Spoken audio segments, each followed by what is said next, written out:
இனிமையான சொல் இரும்பு கதவையும் திறக்கும், வாயுள்ள புள்ள புழைக்கும். இந்த மாதிரி பழமொழிகள்லாம் நீங்க கேள்விப்பட்டிருக்கீங்களா? ஆனா வாய் இருக்கிற எல்லாருமே பிழைக்கிறது இல்ல. ஏன்னு தெரியுமா? நல்லா பேச தெரிஞ்சவங்க மட்டும்தான் வாழ்க்கையில உயர்ந்திருக்காங்க. நம்ம அம்பானி, ஸ்டீவ் ஜாப்ஸ் எல்லாம் பேசியே கோடிக்கணக்கான மக்களுக்கு அவங்க பொருட்களை வித்திருக்காங்கன்னு உங்களுக்கு தெரியுமா? உங்களுக்கு யாருக்கிட்ட எப்படி பேசணும், எப்படி பேசினா பணம் சம்பாதிக்க முடியும், எப்படி பேசினா உங்க மதிப்பை உயர்த்த முடியும், இந்த கேள்விகள்ல இன்னைக்கு பதில் கிடைக்க போகுது. உங்க பேச்சுக்களையை அதிகரிக்க, உங்க வாழ்க்கையில முன்னேற பேச்சுக்கலை என்னும் வித்தையை தெரிஞ்சுக்க இந்த வீடியோ தொடர்ந்து பாருங்க. சதுரங்க வேட்டை படத்துல நம்ம ஹீரோ கிட்ட இருந்து நம்ம எப்படி பேசணுங்கிறத கத்துக்கலாம்.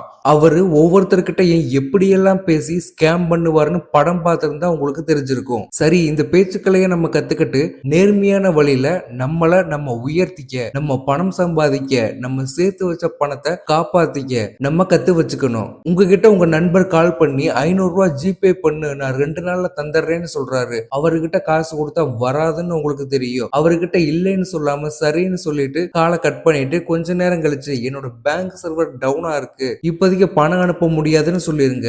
இப்போ நீங்க அவருக்கு கடன் கொடுக்காம தப்பிச்சிட்டீங்க. அதே சமயம் அவருடைய நட்பும் உங்களுக்கு நீடிக்கும். இந்த மாதிரி ஒரு விஷயத்தை எடுத்ததும் முடியாதுன்னு சொன்னா நம்ம கெட்டவன் ஆயிருவோம். நம்ம நல்லவன் ஆகிறதும் கெட்டவன் ஆகிறதும் நம்ம பேசுற வார்த்தையில தான் இருக்கு. கெட்டவன் கூட நல்ல விதமா பேசி நல்லவன்னு காமிச்சுக்க முடியும். நல்லவன் கோவப்பட்டு பேசினா ஒரே நிமிஷத்துல கெட்டவன் ஆயிருவான். நீங்க யாருக்கிட்டையும் இல்ல முடியாது, நடக்காது அப்படின்னு சொல்லாம முயற்சி பண்ணி பார்க்கலாம், முடியும், கத்துக்கிட்டு பண்ணலாம், இந்த மாதிரி சொல்லி பாருங்க. அவங்க பார்வையில நீங்க வேற மாதிரி தெரிவிங்க. நீங்க பேசுற வித்தியை தெரிஞ்சுக்கணுமா? இது வரைக்கும் நம்ம ஸ்வைப் நாலேஜ் சேனலை சப்ஸ்கிரைப் பண்ணாம பாத்துக்கிட்டு இருந்தீங்கன்னா சப்ஸ்கிரைப் பண்ணிக்கங்க. வாங்க வீடியோக்குள்ள போகலாம். இந்த பேச்சுக்களையை வச்சுதான் இன்னைக்கு மார்க்கெட்டிங் ஃபீல்டே இருக்கு. நீங்க ஒரு மொபைல் வாங்க கடைக்கு போறீங்க, நீங்க கேட்கிற மொபைல் மாடல் அவங்க கிட்ட இருக்காது, எடுத்ததுமே இல்லைன்னு சொல்ல மாட்டாங்க. அதுக்கு பதிலா அவங்க கிட்ட இருக்கிற மொபைல்ல உங்களுக்கு காமிப்பாங்க. அதுக்கப்புறம் அவங்க பேச்சு திறமையால பேசி வித்துருவாங்க. இந்த மாதிரி உங்களுக்கு நடந்திருக்கா? கமெண்ட்ல சொல்லுங்க. இந்த மாதிரி பேச்சு திறமைக்கு நிறைய எக்ஸாம்பிள் சொல்லிக்கிட்டே போகலாம். நம்ம பேசுற ஒவ்வொரு வார்த்தையும் ரொம்ப முக்கியம். நம்ம பேசுற வார்த்தை தான் நம்மள உயர்த்தவும் செய்யும், நம்மள தாழ்த்தவும் செய்யும். ஒரு 2 வயசு குழந்தை நல்லா பேசினா அழகா பேசுதுன்னு சொல்லுவாங்க. அதுவே அந்த குழந்தை பெருசாகி தேவையில்லாம பேசினா என்ன தொண பேசிக்கிட்டே இருக்க அப்படின்னு சொல்லுவாங்க. அதனால இடத்துக்கு ஏத்த மாதிரி அளவோட பேசி பழகணும். நீங்க நல்லா பேசணும்னு ஆசைப்பட்டீங்கன்னா முதல்ல அடுத்தவங்க எப்படி பேசுறாங்க அப்படிங்கறத நீங்க நல்லா கவனிக்கணும். அவங்க என்ன சொல்ல வர்றாங்க அப்படின்னு நீங்க நல்லா காது கொடுத்து கேட்கணும். அவங்க என்ன சொல்ல வர்றாங்கன்னு நீங்க கேட்டா தான் அவங்க மனசுல என்ன இருக்குன்னு உங்களால தெரிஞ்சுக்க முடியும். அதுக்கப்புறம் நீங்க பேசினா உங்க பேச்சுக்கு அவங்க மதிப்பு கொடுப்பாங்க. ஒருத்தர் பேச வரும்போது நம்ம முழுமையா கேட்காம இடையில நம்ம பேசக்கூடாது. அவங்க என்ன சொல்ல வர்றாங்கிறது நமக்கு புரியாமலே போயிடும். அடுத்ததா இடம் பார்த்து பேச பழகிக்கணும். நம்ம வீட்டுல இருக்கும் போது பேசுறது வேற, ஆபீஸ்ல இருக்கும் போது பேசுறது வேற. நம்ம ஆபீஸ்ல இருக்கும்போது வீட்டுல இருக்கிற மாதிரி நினைச்சு பேசினா நம்முடைய மதிப்பு குறைஞ்சிரும். நீங்க ஒருத்தர்கிட்ட கடன் கொடுக்கறீங்கன்னா கராரா பேசுங்க. நீங்க ஒருத்தர்கிட்ட உதவி கேட்கறீங்கன்னா அன்பா கேளுங்க. இந்த மாதிரி நம்ம பேசுற விதம் இடத்துக்கு ஏற்ப மாறும். நீங்க பேசுறதுக்கு முன்னாடி கொஞ்சம் யோசிச்சு நம்ம யாருக்கிட்ட பேச போறோம், என்ன பேசணும், நம்முடைய நோக்கம் என்னன்னு யோசிச்சு பேசுங்க. இப்படி பேசும்போது தேவையில்லாத வார்த்தைகளும் தவறான எண்ணமும் வராது. நம்ம பேசுற ஒவ்வொரு வார்த்தைக்கும் ஒவ்வொரு பலம் இருக்கு. தேவையில்லாத வார்த்தைகளையும் எதிர்மறை வார்த்தைகளையும் நம்ம யூஸ் பண்ணக்கூடாது. என்னால முடியாது, இது ரொம்ப கஷ்டமா இருக்கு, இந்த மாதிரி எதிர்மறை வார்த்தைகள் யூஸ் பண்ணக்கூடாது. நான் கத்துக்கிட்டு பண்றேன், எப்படி பண்ணலாங்கிறத தெரிஞ்சுக்கலாம். இந்த மாதிரி பேசி பழகுங்க. நீங்க பேசும்போது என்ன பேசணும் யோசிச்சுட்டு பேசுங்க. நீங்க பேசும்போது தெளிவா பேசணும். யோசிக்காம பேசினா நீங்க திக்குவீங்க, தடுமாறுவீங்க, என்ன பேசுறதுன்னு குழப்பமா இருக்கும். உங்க பேச்சுல தெளிவு இருக்காது. இதனால நீங்க என்ன சொல்ல வர்றீங்கிறது ஆப்போசிட்ல இருக்கவங்களுக்கு புரியாமலே போயிடும். இந்த வீடியோ உங்களுக்கு பிடிச்சிருந்தா வீடியோவை லைக் பண்ணிட்டு பாருங்க. நீங்க பேசும்போது உங்க பாடி லாங்குவேஜ் ரொம்ப முக்கியம். நீங்க பேசுறதுக்கு முன்னாடி உங்க பாடி லாங்குவேஜ் 1000 வார்த்தைகள் பேசிரும். நீங்க ஒரு இன்டர்வியூக்கு போறீங்கன்னா நேரா உட்கார்ந்து பேசணும், கை கட்டி பேசக்கூடாது. அது மாதிரி எங்கேயோ பார்த்துட்டு பேசக்கூடாது. உங்க 2 கைகளை கசக்கிட்டு பேசக்கூடாது. இதெல்லாம் உங்களுக்கு தன்னம்பிக்கை இல்ல, தைரியம் இல்ல அப்படிங்கறது நீங்க சொல்லாம சொல்லிடுவீங்க. நீங்க ஒருத்தர்கிட்ட பேசும்போது சிநேகமா சிரிச்சு பேசுங்க.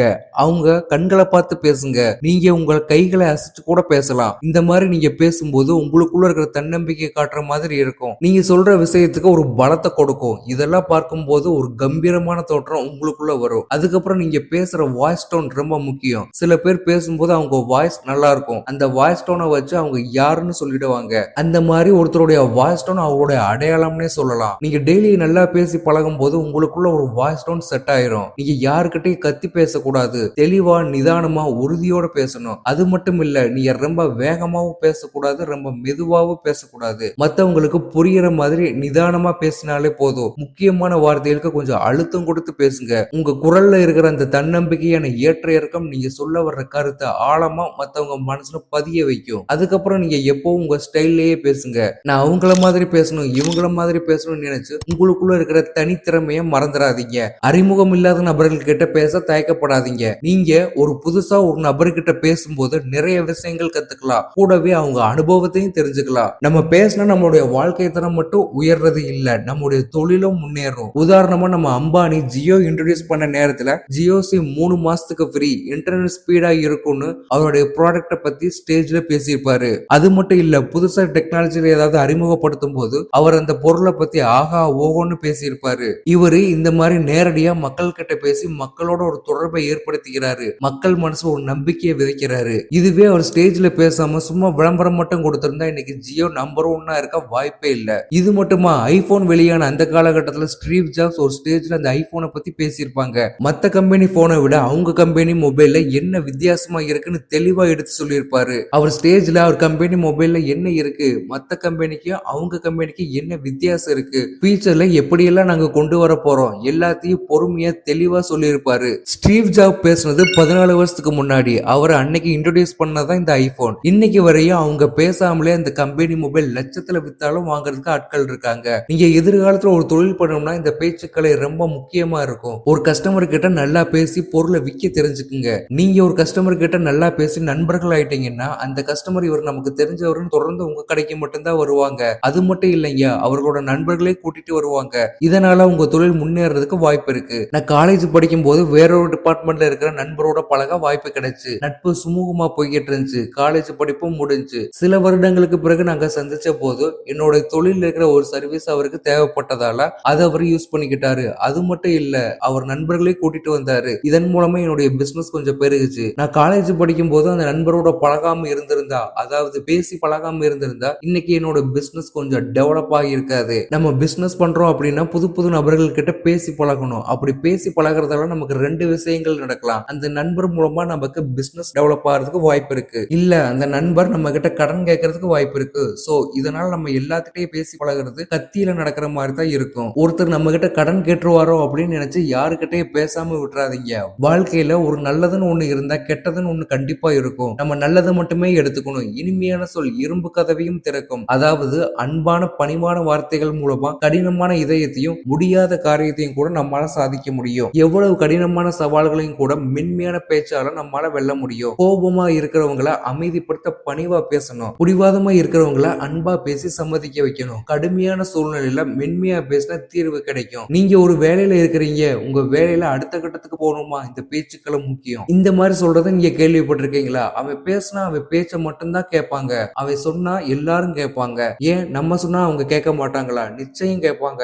ஏன்னா ஒவ்வொருத்தருக்கும் சொல்ற விதத்துலதான் இருக்கு. அவங்க சொல்ற விதம் வேற மாதிரி இருக்கலாம், நம்ம சொல்றது வேற விதமா இருக்கலாம். எல்லாத்துக்குமே இந்த பேச்சுக்களை தான் முக்கியம். நம்ம சேர்த்து வச்ச பணத்தை கடன் கேட்பதற்கும் ஆட்கள் இருப்பாங்க. கடன் கொடுத்தா வந்துரும் அப்படின்னு நம்பிக்கை இருந்தா நீங்க கடன் கொடுக்கலாம். கடன் கொடுத்தா வராது அப்படிங்கிற ஆட்களுக்கு மத்தியில நம்ம பேச்சு திறமையாலதான் அவங்களை கையாளணும். இவங்க கிட்ட நம்ம எங்கேயும் உறுதியான எந்த வார்த்தையும் சொல்லக்கூடாது. பேச்சுக்களை அப்படிங்கிறது ஒரு கத்தி மாதிரி. அதை நம்ம யூஸ் பண்ற விதத்துலதான் நம்முடைய வாழ்க்கை முன்னேறும். நமக்கு கீழே ஒருத்தர் வேலை செய்ய வைக்கணுமா, அவர்கிட்ட அன்பா சொன்னா மட்டும்தான் அந்த வேலை நடக்கும். அதிகாரமா சொன்னா அந்த வேலை நடக்காது. அவர்கிட்ட எந்த வேலையும் வாங்க முடியாது. இந்த மாதிரி எந்த இடத்துல எப்படி பேசணும், எப்படி பேசணும் நம்மளால சாதிக்க முடியும்னு நீங்க இந்த வீடியோல தெரிஞ்சிருப்பீங்க. இந்த பேச்சுக்களை நமக்கு எடுத்த உடனே வராது. ஒவ்வொரு நாளும் கொஞ்சம் கொஞ்சமா நம்ம பேசி பழகணும். இந்த மாதிரி பேசுறதுக்கு நீங்க முதல்ல உங்க நண்பர்கிட்ட பேசுங்க. உங்க நண்பர்கள் கிட்ட பேசி பழகிட்டீங்கன்னா மத்தவங்க கிட்ட பேசுறதுக்கு உங்களுக்கு ரொம்ப ஈஸியா இருக்கும். இந்த பேச்சுக்களையே நமக்கு யாருமே கத்துக் கொடுக்க மாட்டாங்க.